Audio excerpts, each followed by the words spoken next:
Hi friends, ఈరోజు నేనైతే ఆంధ్రాకి వచ్చాను ఫ్రెండ్స్. మేము ఆంధ్రాలో మా అక్క వాళ్ళ ఇంట్లో ఎండ్రకాయలు, ఒక పక్క చేపలు, ఒక పక్క రొయ్యలు తీసుకున్నారు ఫ్రెండ్స్. అన్నీ క్లీన్ చేస్తున్నారు.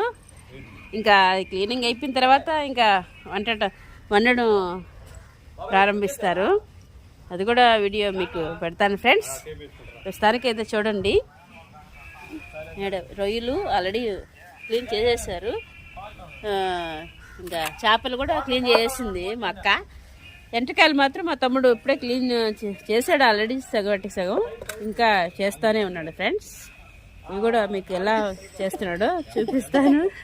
ఇద్దరు ఫ్రెండ్స్, మా అక్క చిన్న పాప దీవెన పేరు, మంచిగా నవ్వుతుంది. క్లాసులో ఫస్ట్ క్లాస్. ఈ అమ్మాయి అయితే ఇంకా డబుల్ ఫస్ట్ ఫ్రెండ్స్. ధన్య పేరు. హాయ్ చెప్పు ధన్య. హాయ్ చెప్పు దీవెన.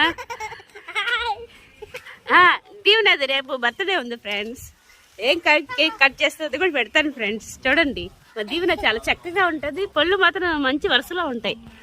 చూడండి ఫ్రెండ్స్, వలుస్తున్నాడు మా తమ్ముడు. చూడండి, మా తమ్ముడు అయితే మంచిగా క్లీన్గా వలుస్తాడు ఫ్రెండ్స్. నాకైతే రాదు వలవడం. వలుస్తున్నాడు చూడండి. ఇది కూడా వలిచేసాడు ఆల్రెడీ. ఎండ ఉంది, కనబట్టున్నది అనుకుంటా మీకు. ఇది వలుస్తున్నాడు చూడండి.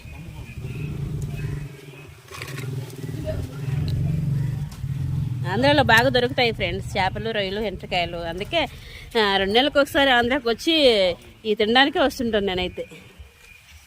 ఫ్రెండ్స్, మా పాప నవ్వుతుంది చూడండి ఫ్రెండ్స్, ఎలా ఉందో. పాప పక్కన కుక్క పిల్ల కూడా ఇక్కడే వచ్చింది సమయానికి. చేపలు తినడానికి వచ్చింది ఫ్రెండ్స్. చూడండి. ఉప్పేసి కూడా బాగా కడగాలి ఫ్రెండ్స్, ఎందుకంటే అవి నీసుతో ఉంటాయి కాబట్టి. సముద్రపు చేపలు ఉప్పేసి ఆ విధంగా కడిగితే బాగా నీసు అంతా పోద్ది, నీట్గా వస్తాయి, మంచి టేస్టీగా కూడా ఉంటాయి. చూడండి ఎలా బాగుంటుందో, చక్కగా ఉంది కదా ఫ్రెండ్స్. దీవెన తల్లి రేపు బర్త్డే ఉంది ఫ్రెండ్స్. బర్త్డే ఫొటోస్ పెడతాను మీకు. చూడండి ఫ్రెండ్స్.